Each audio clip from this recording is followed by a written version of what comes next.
Hello dear students, स्वागत है आपका प्रेप आइडिया में। लास्ट वीडियो में हमने डिस्कस किया था वेनस मिशन के बारे में। आज हम बात करेंगे मार्स मिशन के बारे में। मार्स मिशन यानी मंगल पे जाने वाले मिशंस। पिछले साल 3 मिशन हैं जो धरती से प्रक्षेपित किए गए थे और इस साल वो मार्स पे पहुंचे हैं। उसमें से एक सिर्फ ऑर्बिटर मिशन था और 2 लैंडिंग मिशन भी थे। ठीक है, यानी कि एक उसके ऑर्बिट में घूम रहा है और 2 उस पर लैंड किए वहाँ की सतह पे। तो आइए देखते हैं कौन कौन से थे, किस किस देश ने उनको छोड़ा था। तो पहला जो मिशन गया उसका नाम था होप ऑर्बिटर मिशन। उसके बाद गया टियानवेन 1। उसके बाद दोस्तों गया परसिवरेंस। होप यूएई का मार्स मिशन था, टियानवेन चाइना का है, परसिवरेंस यूएस का है। ठीक है, अब आके हम देखते हैं थोड़ा होप के बारे में कि होप से रिलेटेड, होप ऑर्बिटर मिशन से रिलेटेड हमारे क्या क्या इंपॉर्टेंट क्वेश्चंस बन सकते हैं। आइए अब अगले 5 मिनट में हम फटाफट से जानते हैं इन तीनों मिशंस के बारे में। तो सबसे पहला मिशन यहां से गया था, होता होप मिशन। ठीक है, ये यूएई का मिशन था, ये हमने देख लिया है। उन 3 स्पेस मिशन में जाने वाला सबसे पहला मिशन यही था, फर्स्ट ऑफ 3 मिशंस ऑफ 2020। उसके बाद किसी भी अरब देश में से सबसे पहले किसने भेजा है? यूएई ने, तो फर्स्ट अरब कंट्री। और मार्स पे पहुंचने वाला इसी तरह यूएई क्या बन गया? 5वां देश बन गया। ठीक है, इससे पहले और कौन कौन से जा चुके हैं तो मैं वो आपको बता देता हूं। सबसे पहले हमारा रसिया, फिर उसके बाद यूएस, फिर उसके बाद यूरोपियन स्पेस एजेंसी,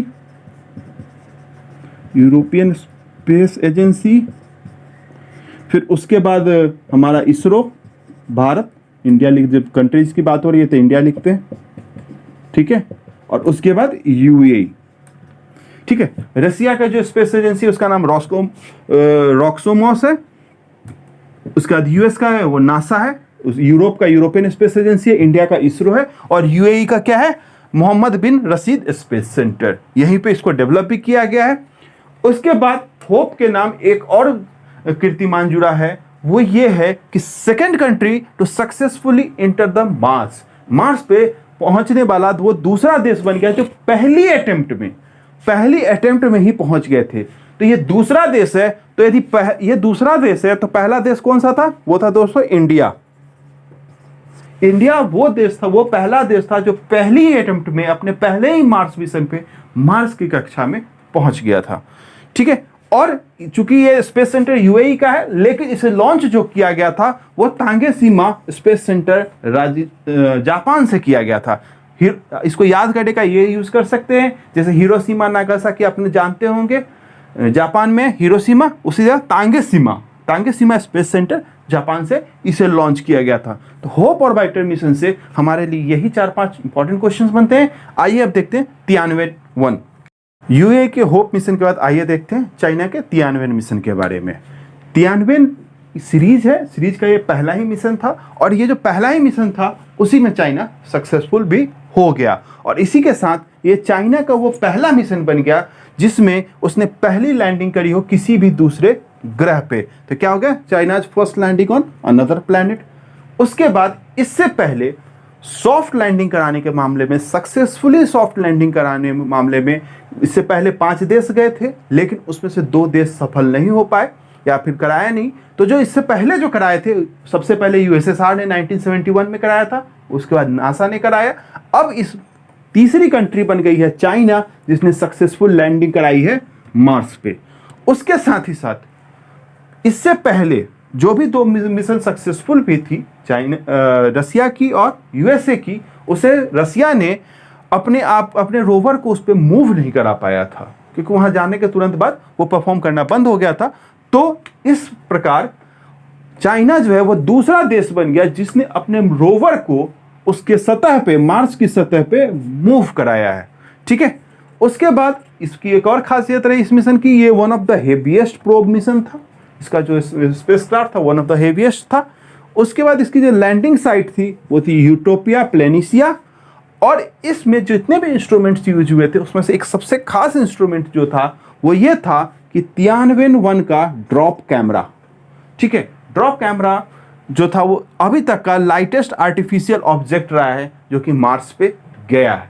ठीक है, इस कैमरा ने क्या किया था, इस कैमरा का काम क्या था, जब लैंडिंग हो रही थी तो उस समय की रिकॉर्डिंग करके इसने धरती पे भेजा था। तो ये कुछ खास इंपॉर्टेंट चीजें हैं जो आपके तियानवेन-1 मिशन से पूछे जा सकते हैं। तियानवेन मिशन से एक चीज और जुड़ी हुई चीज बता देता हूं मैं आपको कि ये तियानवेन मिशन था, है ना, तियानवेन-1 था। कई बच्चे क्या करते हैं ना, वो याद करने के क्रम में कुछ इस तरह याद करते हैं कि वो लगभग नाम याद रख लेते हैं। तो यहाँ पे क्वेश्चन सेटर आपको कंफ्यूज कर सकता है, क्योंकि चाइना में एक और चीज है, चाइना में एक हिल है उसका नाम टियानमेन है। ध्यान रखें दोस्तों, टियानवेन और टियानमेन, इसमें कंफ्यूज मत होइएगा। इसका मतलब होता है, टियानवेन का मतलब होता है क्वेश्चंस टू हेवन। तो ये चीज मुझे लगी इंपॉर्टेंट, तो मैंने इसको भी जिक्र कर दिया। आइए अब देखते हैं नासा के मिशन परसेवरेंस को। अब जो तीसरा हमारा मार्स मिशन है वो है नासा का परसेवरेंस मिशन। ठीक है, इस मिशन की जो सबसे बड़ी खासियत रही है वो ये रही है कि ये पहला वो मिशन है जिसमें टेरेन नेविगेशन सिस्टम को यूज किया है। टेरेन नेविगेशन सिस्टम में ये है कि वो अपने लैंडिंग को उसने कैप्चर भी किया, साथ ही साथ वो अपने हिसाब से, वो जो रोवर है वो अपने हिसाब से कहाँ पे लैंड होना है ये उसने खुद डिसाइड किया। अपनी लैंडिंग साइट को सेलेक्ट करने वाला ये पहला मिशन बना है। ये इसलिए हुआ क्योंकि यहाँ से क्या होता है, काफ़ी दूर है मार्स, इसकी वजह से सिग्नल्स काफ़ी वीक हो जाते हैं। उसमें ये टेक्निक लगाई गई थी, टेरेन नेविगेशन टेक्निक, जिससे कि वो डिसाइड कर सके कौन सा जगह उसके लिए लैंडिंग के लिए बेहतर रहेगा। साथ ही साथ इस बार की खासियत ये रही है कि इस मिशन के साथ एक ड्रोन टाइप का हेलीकॉप्टर गया था जिसका नाम था इंजेन्यूटी। क्या नाम था? इंजेन्यूटी। ये भी एक बहुत ही ज़्यादा पूछे जाने वाला क्वेश्चन बन सकता है। और ये उतरा कहाँ पे था? जजेरो क्रैटर पे। जजेरो क्रैटर पे उतरने का एक खास रीज़न था, या कोई भी हमारा जो मिशन होता है वो क्रेटर में ही उतरता है, वो हम देखेंगे आगे इसके कि क्यों किसी भी क्रेटर में ही उतरता है। इससे आगे एक और चीज़ देख लेते हैं कि ये जो मिशन था इसको जो लॉन्च किया गया था परसेवरेंस को, वो एटलस 5 रॉकेट से किया गया था। और इसका जो लाइफ स्पैन है, एक्सपेक्टेड लाइफ स्पैन है ऑन मार्स, वो है 687 अर्थ डेज। ठीक है, और इसका जो डिज़ाइन था वो इससे जो प्रीवियस हमारा जो वहाँ पे गया था मिशन मार्स पे, क्यूरियोसिटी, उसके डिज़ाइन पे ही ये बेस्ड रहा है। और ये साथ ही साथ बहुत सारे इंस्ट्रूमेंट्स अपने साथ लेके गया है परसेवरेंस, क्योंकि वहाँ पे इस बार का जो मकसद है नासा का वो बहुत ही व्यापक स्तर पे है।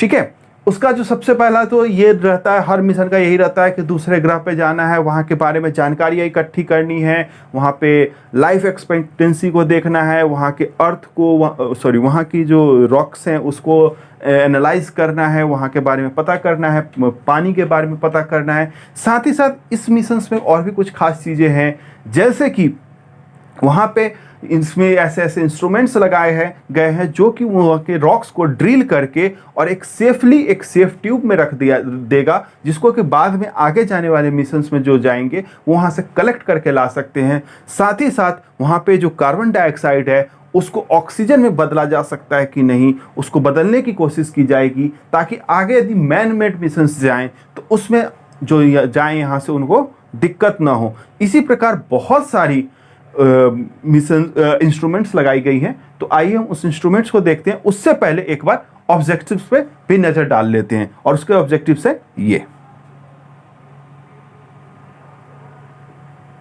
वैसे तो इसमें बहुत सारे इंस्ट्रूमेंट्स लगे हुए, जो खास करके जो हमारे सवाल बन सकते हैं, एग्जाम्स में आ सकते हैं, उन 7 इंस्ट्रूमेंट्स को हम देखेंगे। यहाँ पे देखते हैं, इंजेन्यूटी को हम पहले ही देख चुके हैं, क्या था, ये हेलीकॉप्टर है। ठीक है, एक मॉक्सी है। मॉक्सी इंस्ट्रूमेंट के बारे में मैंने पहले बता दिया था कि ये किस लिए यूज़ किया जाएगा, CO2 को O2 में कन्वर्ट करने के लिए। वहाँ पे जो अवेलेबल वहाँ के एटमॉस्फेयर में जो CO2 है उसको ये ऑक्सीजन में कन्वर्ट करेगा, और देखेगा कि उसका कैसे कैसे कितना अमाउंट में कर सकते हैं, कितना हो पा रहा है, और ये फ्यूचर में कितना फ़ायदा करेगा मैन मेड मिशंस में। तो ये दो तो हमारे हो गए, इंजेन्यूटी और मॉक्सी। अब आते हैं जो हमारा दूसरा इंस्ट्रूमेंट है वो है सुपर कैम। सुपर कैम का नाम सुपर कैम इसलिए क्योंकि इसमें 3 टेक्निक्स हैं, कैमरा तो है ही लेकिन लेज़र और स्पेक्ट्रोमीटर दोनों का यूज़ करके साथ ही साथ किया गया है, ताकि जो वहाँ पे रॉक्स हैं उसके ऑर्गेनिक कंपाउंड्स के बारे में और माइन्यूट से माइन्यूट रॉक्स के ऑर्गेनिक कंपाउंड्स के बारे में जानकारी इकट्ठा कर सके। उसके बाद एक मस्त कैम जेड है। इस कैमरा में जो खास बात है वो है जूम फैसिलिटी। उसके अंदर काफ़ी बेहतरीन जूम फैसिलिटी दी गई है ताकि वो हाई स्पीड 3D इमेजेस को भी कैप्चर कर सके। उसके साथ है अगला इंस्ट्रूमेंट है मेडा। मेडा क्या है? Mars environmental dynamic analyser. वहाँ के इन्वायरमेंट को एनालाइज करेगा, विंड स्पीड कितनी है, टेम्परेचर कितनी है, विंड का डायरेक्शन कितना है, एटसेट्रा एटसेट्रा। मॉक्सी हमने देख लिया। पिक्सल, पिक्सल क्या है? Planetary instrument for X ray lithochemistry. Planetary instrument for X ray lithochemistry. इसका यूज बालू से भी छोटे से छोटे कण के केमिकल कंपाउंड्स को स्टडी करने के लिए किया जाएगा। ठीक है, साथ ही साथ एक क्वेश्चन ये भी आ सकता है कि इसके अंदर एक कलर कैमरा लगा हुआ है जिसका कि नाम है वॉटसन। वॉटसन नाम का एक कलर्ड कैमरा लगा हुआ है। वो किस लिए लगा हुआ है? ताकि वहाँ का जो रॉक क्रेन है, जो वहाँ का सरफेस है, उसका जो टेक्सचर है वो किस प्रकार का है, उसका ये क्या करेगा? क्लोजअप शॉट्स लेगा। ये 7 मेन इंस्ट्रूमेंट्स हैं जो कि एग्जाम पॉइंट ऑफ व्यू से इंपॉर्टेंट है। साथ ही साथ इस प्रकार हमारा यहाँ पे सारा जो हमने 3 मिशंस के बारे में जो जानना था वो हमारा हो गया ओवर। इसके साथ एक छोटी सी जानकारी एक आध और है इसी से रिलेटेड कि एक मैंने आपको कहा था कि हम आगे मैं बताऊंगा कि क्रेटर पे ही क्यों उतरता है कोई मिशन। क्योंकि देखिए जो भी रोवर वहाँ उतरता है, यदि वहाँ पे कुछ न कुछ फोटोज़ कैप्चर करने होते हैं या फिर वहाँ पे लाइफ एक्सपेक्टेंसी के बारे में जानना होता है, तो जैसे हमारा ये नासा का परसेवरेंस मिशन ही है, ये जिजेरो क्रेटर पे उतरा है। क्यों? क्योंकि जिजेरो क्रेटर जो है माना जा रहा है कि बहुत बहुत साल पहले, बिलियंस ईयर्स को वहाँ पे लेक रहा होगा। उसके टेक्सचर के हिसाब से ऐसा अंदाज़ा लगाया जा रहा है कि वहाँ पे लेक होगा, और जहाँ पे लेक रहा होगा, वहाँ पे जहाँ पानी रहा होगा, वहाँ पे क्या है? फ्लोरा एंड फौना ज़्यादा होगी। हो सकता है उसके जो अभी रॉक्स हैं उसके अंदर में अभी हमारे कुछ वहाँ पे कुछ लाइफ के एक्सपेक्टेंसी के बारे में, ऑर्गेनिक कंपाउंड्स के बारे में ज़्यादा जानकारी मिल सके। उसके बाद जब कोई हमारा उतरता है लैंडर, ठीक है, तो यदि मान लो हिल पे उतरेगा तो ऊंचाई ज़्यादा होगी तो उसको क्या होगा? टाइम कम मिलेगा। जब उसको कम टाइम मिलेगा तो उसको क्रैश होने के चांसेस ज़्यादा होते हैं। ठीक है, और जब ज़्यादा टाइम मिलेगा लैंडिंग करने में तो क्रैश होने के चांसेस कम होते हैं, इसलिए भी क्रेटर पे उतरता है। साथ ही साथ क्रेटर जो कि निचला सतह होता है, गड्ढा नुमा सतह होता है, ठीक है, तो उसमें जो रोवर का जो हमारा जो मूविंग पार्ट होता है, जो घूमता है, उसको यहाँ पे क्या है? काफ़ी स्पेस मिल जाता है और वो चारों तरफ अपने कैमरा को रोटेट भी कर सकता है और चारों तरफ की पिक्चर्स को ले सकता है। और यहाँ एक चीज़ और ध्यान में रखा जाता है कि वो एक डस्टी एरिया भी ना हो, क्योंकि यदि धूल मिट्टी ज़्यादा होगा तो फोटोज़ जो कैप्चर करने हैं वो अच्छे से नहीं हो पाएंगे। इसी के साथ साथ 2 जानकारियाँ मैं और दे देना चाहता हूँ जो कि एग्जाम पॉइंट ऑफ व्यू से इम्पॉर्टेंट हो सकते हैं। उसमें 2 टर्म्स हैं। एक टर्म तो ये है कि जो हाल फिलहाल में जो हमारी कोरोना के लिए रसिया ने जो एक दवाई बनाई है उसका नाम है स्पुतनिक वी। इसमें जो स्पुतनिक है वो कहीं ना कहीं स्पेस एंड टेक्नोलॉजी से जुड़ा हुआ है। और जो स्पुतनिक है, स्पुतनिक, यही स्पुतनिक भी नाम दिया ना रसिया ने, तो स्पुतनिक जो है वहाँ के रसिया के फर्स्ट सैटेलाइट का भी नाम था। ठीक है, जो फर्स्ट सैटेलाइट रसिया ने लॉन्च किया था उसका नाम स्पुतनिक था। साथ ही साथ एक टर्म और है जो स्पेस टेक्नोलॉजी में बहुत ज़्यादा यूज़ किया जाता है, खास करके मार्स मिशंस में, वो है 7 मिनट्स ऑफ टेरर। एक एग्जाम में ये भी पूछा गया था कि 7 मिनट्स ऑफ टेरर किस फील्ड से जुड़ा हुआ है, तो स्पेस टेक्नोलॉजी से जुड़ा हुआ है। ये अनुमानतः ये कहा, मतलब कि जो हमारे जो मिशंस हुए हैं उसके एक अंदाज़ा ये लगाया गया है कि लगभग 7 मिनट लगते हैं उसके एटमॉस्फेयर में, मार्स के एटमॉस्फेयर में जाने के बाद वहाँ पे लैंड करने में। और उस पीरियड में क्या होता है, जो हमारा रोवर होता है वो अपने आप ही डिसाइड कर रहा होता है सब कुछ, क्योंकि धरती से उसको कंट्रोल करना मुश्किल होता है, दूरी के कारण सिग्नल वीक होता है। तो उस लैंडिंग पीरियड में बहुत सारा नुकसान भी हो जाता है। कई बार सक्सेसफुल लैंडिंग नहीं हो पाती, जो खास करके इंडिया के इसरो के मंगलयान के साथ हुआ था, प्रॉपर लैंडिंग नहीं हो पाई थी, उस टाइम पे हमारा कॉन्टैक्ट खत्म हो गया था। तो उस समय काफ़ी कुछ हो सकता है। तो इसके जो बनाने वाले वैज्ञानिक होते हैं, जो लॉन्च कराने वाले वैज्ञानिक होते हैं, उस 7 मिनट में काफ़ी कुछ इनको रहता है, कुछ भी हो सकता है। इसीलिए उस पीरियड को टर्म दिया गया है 7 मिनट्स ऑफ टेरर। तो यहाँ से मुझे ये लगता है जो स्पेस एंड टेक्नोलॉजी से जो हाल फिलहाल में करंट अफेयर से क्वेश्चन आ सकते हैं वो ये बनते हैं, और कोई ये मार्स मिशन से बनते हैं, और वेनस मिशन हम पहले ही पिछले वीडियो में डिस्कस कर चुके हैं। Thank you.